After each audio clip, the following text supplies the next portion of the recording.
মানুষের রোজগার চলে যাচ্ছে, মানুষ খেতে পাচ্ছে না। আমরা কি করব নরেন্দ্র মোদীজি? পাকিস্তান আমাদেরকে অ্যাটাক করবে, নরেন্দ্র মোদী ছাড়া আমাদের আর কেউ বাঁচাবে না। নরেন্দ্র মোদীর সরকার, বিজেপির সরকার। चाय पे शुरू हुई थी सरकार, गाय पे अटक गए, विकास के पापा रास्ते में भटक गए, है ना? बेटियां दगा खा रही है, बेटे धोखा खा रहे हैं, किसान गोली खा रहा है, मजदूर जहर खा रहा है। कौन कहता है कि भाजपा के राज में भारत हमारा भूखा मर रहा है? আমরা ভাবছি, আমরা দেখছি। আর আপনি কিছু বলতে চান মা? বলুন যে আচ্ছা নরেন্দ্র মোদীর শাসনকালে কটা স্কুল হলো? কি বলবে? বলবে দেশ খতরে মে হ্যায়। আচ্ছা ঠিক আছে, তাহলে কটা হাসপাতাল হলো? দেশ বহুত খতরে মে হ্যায়। নিজেদের সুবিধা মতো সুযোগ খুঁজে শুধু অন্য দেশের জুজু দেখিয়ে মানুষকে ভীত করে, সন্ত্রস্ত করে তাদের মাথা মুড়িয়ে খাওয়ার প্রচেষ্টা।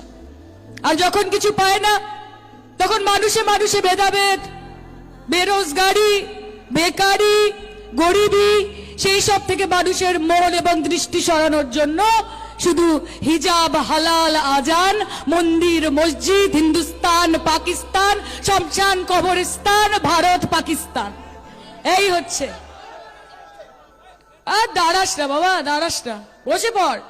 বিজেপিকে যেরকম ভাবে বসিয়ে দিবি ঠিক সেরকম ভাবে বসে পড়, নিজেরা একদম বসিয়ে দে। আমি মনে করি যে আজকে মমতা বন্দ্যোপাধ্যায় নিজের শরীরের প্রত্যেকটা রক্তবিন্দু দিয়ে এই সংগঠনটাকে তৈরি করেছেন, এই দলটাকে তৈরি করেছে। মমতা বন্দ্যোপাধ্যায়কে টাকা দিয়ে দিয়ে কর্মী কিনতে হয়নি, মমতা বন্দ্যোপাধ্যায়কে টাকা দিয়ে দিয়ে লোক ডেকে ডেকে সভা করতে হয়নি, না করতে হয়নি। যখন 21শে জুলাই 1992 সালে বামফ্রন্টের জমানা, হাড়মাদরা চারিদিকে ছড়িয়ে রয়েছে, পুলিশ প্রশাসন তাদের কবজায়। আমার মনে আছে যে মমতা বন্দ্যোপাধ্যায়ের চুলের মুঠি ধরে তাকে টানতে টানতে, হেঁচড়াতে হেঁচড়াতে তাকে মহাকরণ যেতে বাধা দিয়েছিল তৎকালীন পুলিশ। তখন কিন্তু মমতা বন্দ্যোপাধ্যায় তাদের কর্মীদেরকে মাঠে ফেলে দূরে গিয়ে বলেননি যে don't touch my body, don't touch my body, আমাকে ছোবেন না, আমার কর্মীদের গিয়ে মারুন, তাদেরকে হ্যারাস করুন, but don't touch my body বলেননি। এবং সেই জন্য সেদিন যখন তার সহকর্মীরা গুলিবিদ্ধ হয়েছিল, তার সৈনিকদের প্রাণ গেছিল, তাদের বলিদানের কথা মাথায় রেখে, তাদের পরিবারের বলিদান, আত্মত্যাগের কথা মাথায় রেখে মমতা বন্দ্যোপাধ্যায় শপথ নিয়েছিলেন যে এদের রক্ত আমি ব্যর্থ হতে দেব না। এবং সেই জন্য তৎকালীন কংগ্রেসের যুব সভানেত্রী, আজকের বঙ্গজননী জননেত্রী, আপনাদের তৈরি করা মুখ্যমন্ত্রী মমতা বন্দ্যোপাধ্যায়। আপনারা গর্ববোধ করবেন মায়েরা, আপনারা গর্ববোধ করবেন। 140 কোটির দেশ, সেই 140 কোটির দেশে একমাত্র মহিলা মুখ্যমন্ত্রী যাকে আপনারা তৈরি করেছেন তার নাম মমতা বন্দ্যোপাধ্যায়। এবং আগামী দিনে ঠিক যেরকম ভাবে মমতাদি বলেন যে আমার সংগঠন, আমার আস্থা, আমার কর্মী, আমার ভরসা, বাংলার মানুষ আমার গর্ব, এবং সেই জন্য বাংলার গর্ব মমতা, বাংলার গর্ব মমতা। এবং আমরা যদি উন্নয়নের পথে এগোতে থাকি, মাথা উঁচু করে দলটা করতে পারি, মাথা নিচু করে মানুষের দুয়ারে দুয়ারে পরিষেবা পৌঁছে দিতে পারি, তাহলে শুধু বাংলা নয়, আগামী দিনে গোটা ভারতবর্ষ দেবে রায় যে ভারতবর্ষ বাংলার মেয়েকে চায়, ভারতবর্ষ বাংলার মেয়েকে চায়, ভারতবর্ষ বাংলার মেয়েকে চায়। দেবে তো? দেবে তো মায়েরা? আজকে খুব খারাপ লাগে, বিজেপির খুব কষ্ট হয় যখন আমার মা বোনেরা হাতে একটু 500-1000 টাকা পায় লক্ষ্মীর ভান্ডারে। কি বলেন ওনারা? দিলীপ বাবু বলেন মাঝে মাঝে, যে দেখো বাংলার মহিলাদেরকে দেখো, ভিখিরির মতো সব লাইনে দাঁড়িয়ে আছে, মমতা বন্দ্যোপাধ্যায় 500 টাকা 1000 টাকা দেবে, সব ভিখিরির মতো দাঁড়িয়ে পড়েছে। আপনারা তো খারাপ লাগে কেন দিলীপ বাবু? আপনার প্রধানমন্ত্রী, আপনার বিজেপি দলের প্রধানমন্ত্রী নরেন্দ্র মোদী যখন 10 লাখের স্যুট পরে ঘুরে বেড়ান, যখন 8,000 কোটি টাকার এরোপ্লেন চড়ে ঘুরে বেড়ান, যখন 20,000 কোটি টাকার দিল্লির মসনদে গিয়ে সেন্ট্রাল ভিস্তা প্রধানমন্ত্রীর বাসস্থান বানান, তখন আপনার খারাপ লাগে না? আর আমার মা বোনেদের মুখে যদি একটু হাসি ফোটে, তারা যদি নিজেদের শখ, নিজের ইচ্ছেগুলো একটু পূরণ করতে পারে, তখন আপনার খুব খারাপ লাগে। আজকে আমার ছোট ছোট ভাই বোনেরা স্কুলে গিয়ে পড়াশোনা করার সঙ্গে সঙ্গে একটু ডাল খাবে, ভাত খাবে, খিচুড়ি খাবে, একটা ডিম সেদ্ধ খাবে। খুব কষ্ট হয়, তাই মিড ডে মিলের টাকা আপনি বন্ধ করে দেন। আজকে আমার দিন মজুর গরিব ভাইরা 100 দিনের কাজ করে, খুব খারাপ লাগে না? তাই তাদের টাকাগুলো আটকে রেখেছেন। কি করেছেন দেশের জন্য আমি জানতে চাই, কি করেছেন? আজকে 8 বছর আগে যখন আপনি শাসনকালে ছিলেন না, এখন রয়েছেন, 8 বছর পেরিয়ে গেছে। পেট্রোলের দাম কত ছিল মা? 50 টাকা, এখন কত? 110। ডিজেলের দাম কত ছিল? 40 টাকা, এখন 90 টাকা। রান্নার গ্যাস, একদিকে উজালা স্কিম, বাড়িতে বাড়িতে ফ্রি সিলিন্ডার, আর অন্যদিকে মধ্যবিত্তের পকেট কেটে 1050 টাকা গ্যাসের সিলিন্ডারের দাম।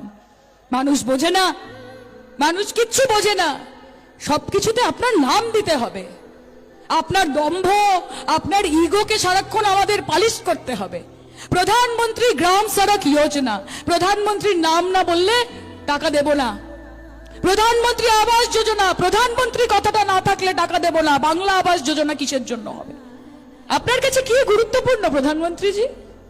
কি গুরুত্বপূর্ণ? যে আমার মায়েরা মাথার ওপর ছাদ পাবে সেটা গুরুত্বপূর্ণ, নাকি তাদের বাড়ির বাইরে আপনার একটা করে ছবি ঝোলাতে হবে সেটা গুরুত্বপূর্ণ? আজকে গ্রামে গ্রামে, বাংলার গ্রামে রাস্তা তৈরি হবে আপনার কাছে সেটা গুরুত্বপূর্ণ, নাকি রাস্তার শেষে আপনার একটা হোর্ডিং থাকতে হবে সেটা গুরুত্বপূর্ণ?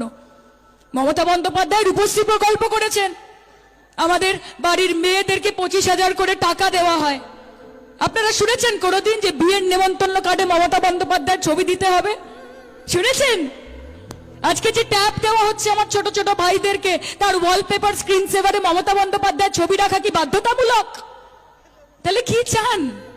জব্দ করছেন বাংলার মানুষকে, যে আমাকে ভোট দেয়নি, দেখে নেব, দেখে নেব, ভোট দেয়নি তো বাংলার বোনেরা, দেখে নেব। আপনাকে এইটুকু বলে দিতে চাই যে যতদিন মমতা বন্দ্যোপাধ্যায় এই বাংলার মাটিতে রয়েছে, তার জন্য কেউ ভোট করুক না করুক, রং না দেখে, জাত না দেখে, ধর্ম না দেখে, মমতা বন্দ্যোপাধ্যায় দেবী অন্নপূর্ণার মতো নিশ্চিত করবে যেন বাংলায় তার সন্তানরা থাকে দুধে ভাতে। আপনার কাছে হাত পাতবে না। আমরা গর্বের সঙ্গে চলি, আমরা গর্ববোধ করি। আমাদের অহংকারের ভারতবর্ষ, আমাদের গর্বের ভারতবর্ষ কি বলে?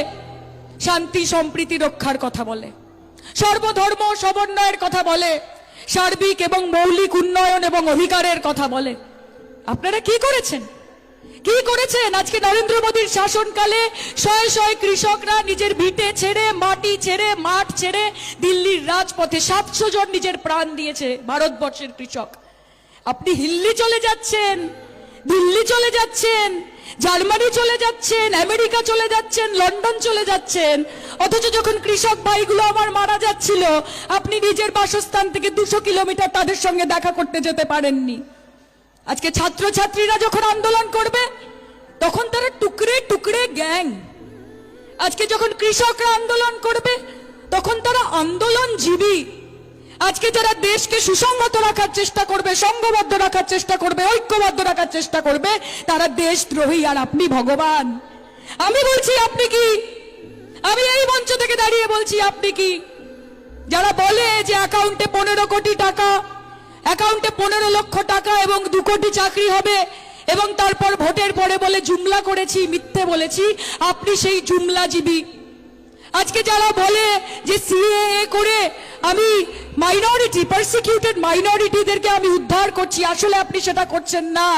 আপনি এই সিএএটা করে অন্যদেরকে ওখান থেকে এনে নিজের ভোট ব্যাংক বাড়াতে চাইছেন। আপনি সেই ধান্দাজীবী। আজকে আপনি বলছেন যে সরকার ভেঙে দেব। কিভাবে ভাঙবেন? কিভাবে? আগে তো মানুষের বাড়ি বাড়ি গিয়ে টাকা দিতেন, আর এখন জনপ্রতিনিধি কিনে নিচ্ছেন, জনপ্রতিনিধি কিনে নিচ্ছেন এবং জনপ্রতিনিধি কিনে অন্যান্য দল থেকে তৈরি করছেন নিজের সরকার। আপনি আসলে পরজীবী। এই সরকারকে আমরা মানি না। আজকে আমি দেখেছি যখন পেঁয়াজের দাম 100 টাকা কিলো হয়ে গেল, তখন আপনার অর্থমন্ত্রী কি বললেন? বললেন আমি তো পেঁয়াজ খাই না, কাজে আমি বলতে পারবো না কেন দাম বাড়ছে। আজকে আপনার সাংসদ বললেন যে কোথায় অভাব, কোথায় অনটন, হিন্দি সিনেমা তো দারুণ চলছে। আজকে আরেকজন সাংসদ বললেন যে কোভিড বাড়ছে, কোভিড কমে যাবে, একটু ভাবিজি পাপড় খাইয়ে দিন, সব ঠিক হয়ে যাবে। এবং আপনাদের গুরুদেব বাবা রামদেব উনি আগের দিন বলেছেন যে মহিলাদের আমার চুড়িদারে ভালো লাগে, শাড়িতে ভালো লাগে, আর সব থেকে বেশি ভালো লাগে যখন তারা কিছু পরে না।